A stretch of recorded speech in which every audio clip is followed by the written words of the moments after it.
कुछ गाड़ियां सिर्फ देश में चलती हैं, पर कुछ गाड़ियां ऐसी होती हैं जो देश चलाती हैं। अगर आपको एक ऐसी गाड़ी चाहिए जो बच्चों को स्कूल ले जाए, सब्जी फल मंडी तक पहुंचा दे, एम्बुलेंस बनकर मरीज को हॉस्पिटल ले जाए, आपके बिजनेस का सामान सप्लाई कर दे और कभी कभी एक फैमिली कार बनकर रोड ट्रिप पर भी चल दे, तो भारतीय बाजार में सिर्फ एक नाम है जो सबको किनारे कर देता है।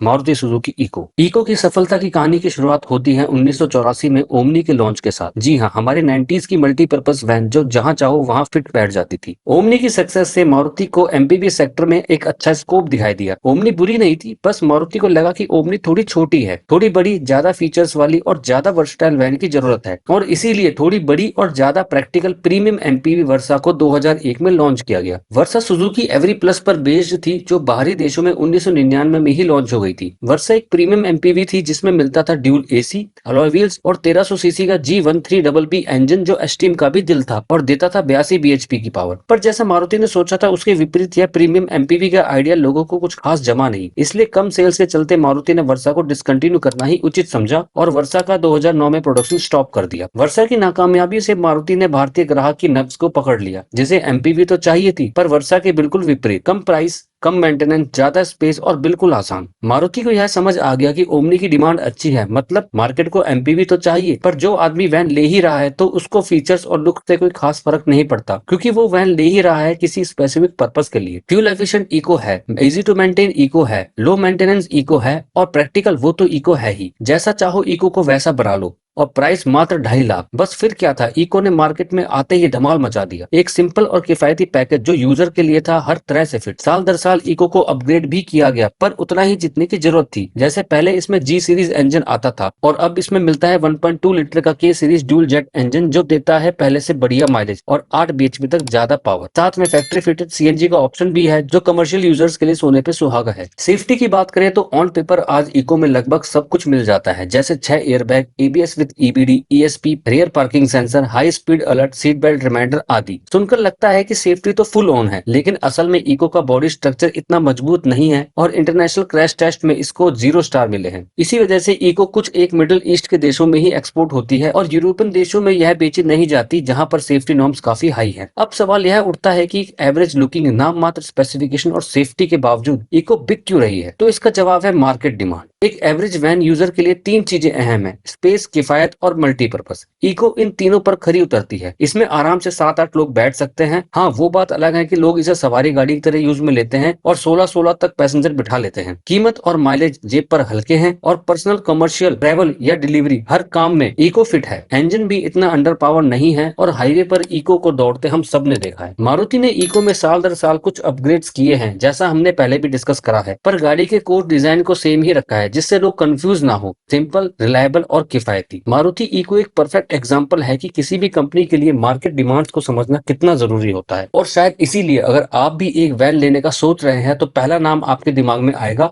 मारुति इको।